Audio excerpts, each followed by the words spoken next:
If you're over 60 and feeling overwhelmed by complicated fitness advice, I have some incredible news that's going to simplify your life. You don't need hour-long gym sessions, expensive equipment, or confusing workout programs. Scientific research has identified just two fundamental exercises that can transform your strength, balance, and independence. In the next 10 minutes, I'm going to show you exactly what these exercises are and how to perform them safely, no matter your current fitness level. I know what you're thinking. Only two exercises sounds too good to be true. But here's what most people don't understand about fitness after 60.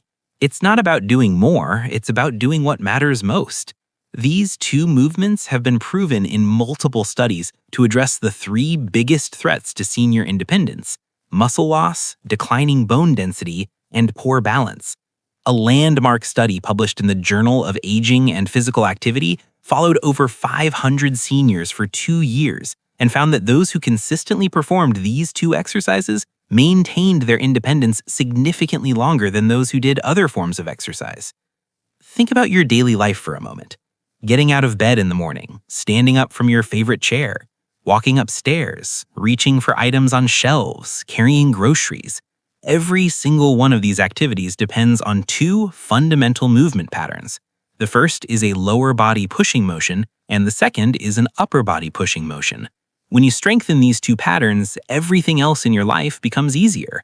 Research from the American College of Sports Medicine showed that seniors who focused on just these two exercises improved their functional fitness scores by 47% in just 12 weeks. That's not a small improvement, that's life-changing. Let me tell you about the first exercise, and trust me, you already know how to do this because you do it every single day. It's called the sit to stand, and it's essentially a modified squat designed specifically for people over 60. This movement is absolutely critical because it strengthens your quadriceps, glutes, hamstrings, and core muscles all at the same time. These are the exact muscle groups that prevent falls and keep you mobile. Here's something that might surprise you. Medical researchers have found that the inability to stand up from a chair without using your hands is one of the strongest predictors of future disability in older adults. Think about that for a second. This one simple movement is a direct indicator of your future quality of life. But here's the good news, you can improve this ability at any age. I've seen people in their 80s and 90s dramatically improve their strength with this exercise.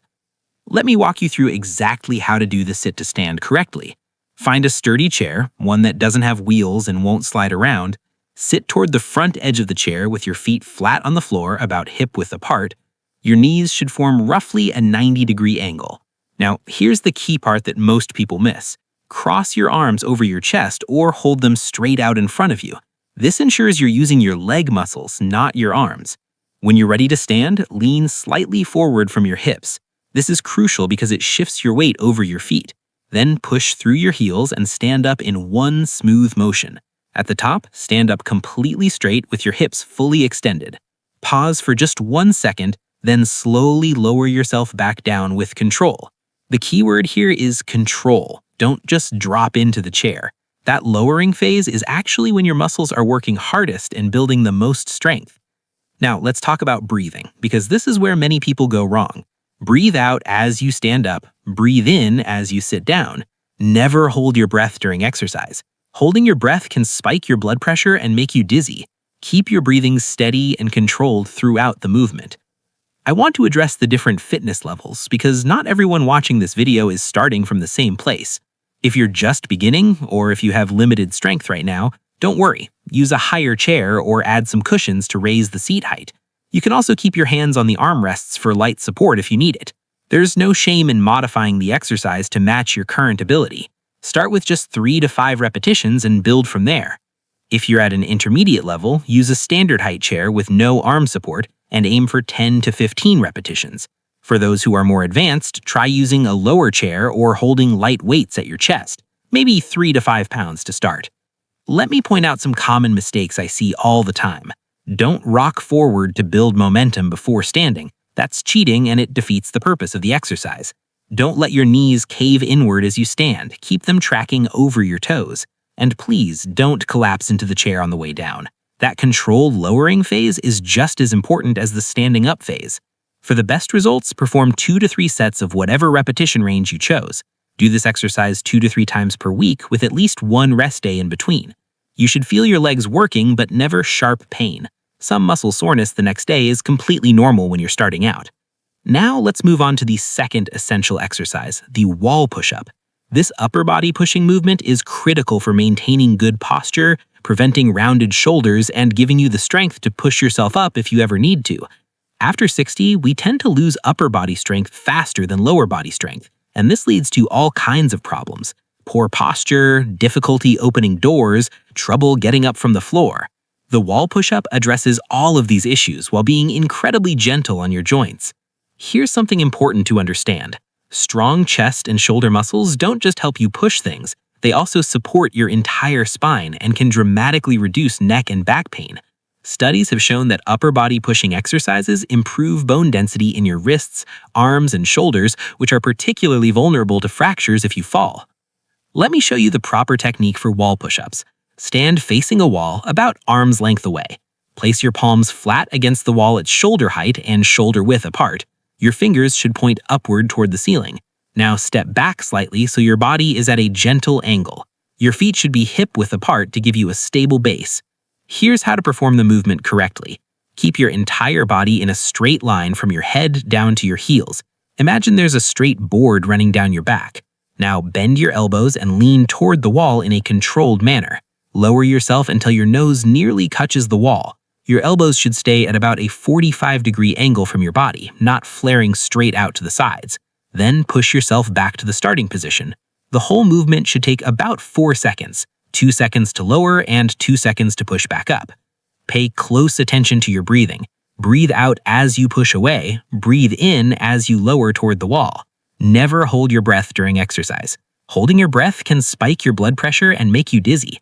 Keep your breathing steady and controlled throughout the movement. I want to address the different fitness levels because not everyone watching this video is starting from the same place. If you're just beginning, or if you have limited strength right now, don't worry. Use a higher chair or add some cushions to raise the seat height. You can also keep your hands on the armrests for light support if you need it. There's no shame in modifying the exercise to match your current ability. Start with just 3 to 5 repetitions and build from there. If you're at an intermediate level, use a standard height chair with no arm support and aim for 10 to 15 repetitions. For those who are more advanced, try using a lower chair or holding light weights at your chest, maybe 3 to 5 pounds to start. Let me point out some common mistakes I see all the time. Don't let your lower back sag or arch excessively. Don't shrug your shoulders up toward your ears. Keep them down and back. Don't let your elbows flare out to full 90-degree angles from your body. Don't bounce off the wall. Every movement should be smooth and controlled. And again, never hold your breath. Perform 2 to 3 sets of your chosen repetition range 2 to 3 times per week, just like the sit to stand exercise. Here's how to put these 2 exercises into a simple routine that fits into your life. You can do both exercises on the same day or alternate them on different days, whatever works better for you. If you're doing them on the same day, start with a 3 to 5 minute warm-out. Just march in place, do some gentle arm circles, get your blood flowing. Then perform your 2 to 3 sets of sit to stands, rest for 1 to 2 minutes, then do your 2 to 3 sets of wall push-ups. Finish with some gentle stretching. The entire workout takes just 15 to 20 minutes. If you prefer alternating days, try this approach. Monday, do your sit to stands. Tuesday, take a rest day or go for a gentle walk.